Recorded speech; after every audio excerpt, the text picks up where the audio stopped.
The Kintaikyō Bridge's five-arch design has a detailed history.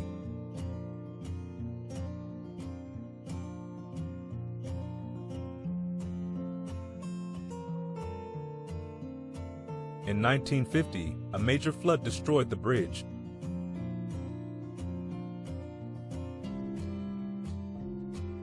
Originally, the stone piers were boxy and angled to handle water flow.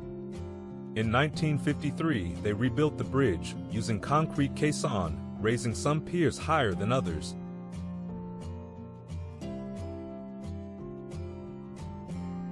Modern construction methods differ from the past.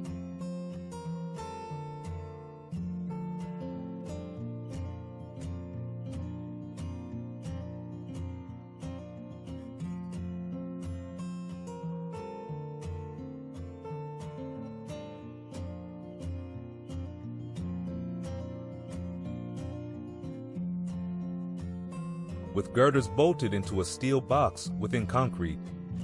The piers were aligned parallel, and the spans of the bridges were made uniform.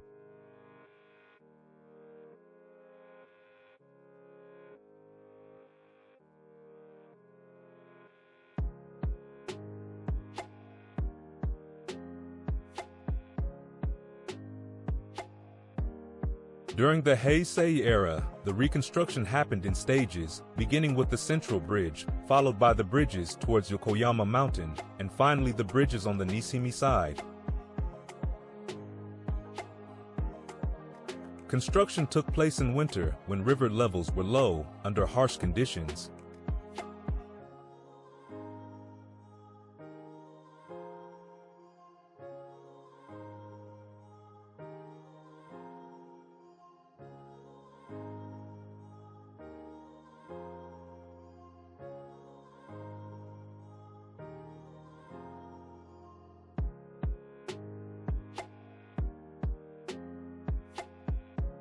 Completing the project was a sentimental moment for the narrator. The Heisei rebuilding of the Kintaikyo Bridge occurred from 2003 to 2005. Kumetsugu Ebisaki was the master carpenter responsible for the rebuilding. He was born into a carpenter's family in 1945. His grandfather and father were responsible for the bridge's rebuilding during the Showa period.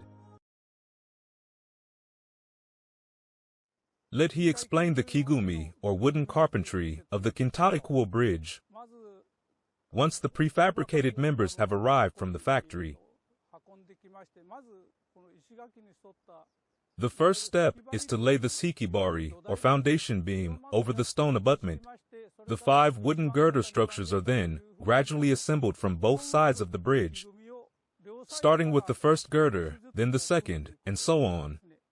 The curved scaffolding makes things tricky. It is crucial to assemble both sides evenly, as everything would have to be dismantled and reassembled if we see that the structures on each side are uneven when the other side finally becomes visible. That's why we assembled the bridge very carefully. Once you have assembled up to what we call the 11th girder, generally, at any one point, the structure will be 3 girders deep, forming an arched bridge that has the character of a composite beam. Steel straps called makigane are used to strengthen the layered girders. Meanwhile, since the steel weighs about 4 tons, the carpenters gradually tighten the wooden joints by standing on the bridge and shaking the whole structure. We call this process usuriyume. Once the structure is stabilized, the spreader beam, atozume, and then the leveling packer, heikingi, are installed above to form the wooden arch structure beneath the trafficable wooden deck. After the entire wooden assembly is completed, to create an arched form, we build the arc brace called tasukegi. Then, we construct the V-shaped diagonal brace called kurugi that you see here. It forms what we call a ruanko pattern, alternating from top to bottom. These members maintain the rigidity of the girders. The original bridge built in 1673 did not have these braces, and records state that they were added 10 years later. As a result, there are accounts of people not wanting to cross the first bridge, calling it quite shaky and scary. I suspect they must have given it a lot of thought since then. Next, we build the strong back brace called furedome, a member similar to a cross brace, throughout the entire structure. Finally, we install the individual bridge treads called kuoban, adjusting them towards the center so they meet evenly. The railings are secured to the structure below with steel bands, achieving an extremely high section modulus. In other words, even the handrail itself is designed as part of the whole structure. Further, above all, a weakness of wood is that rain causes it to decay. Therefore, we placed copper sheets under the bridge treads to prevent the penetration of water. The bridge must not rot. So, this structure demonstrates significant consideration for waterproofing, with the bridge clad with lapped weatherboards and cappings installed around the ends of the beams. Thanks to these wooden carpentry techniques,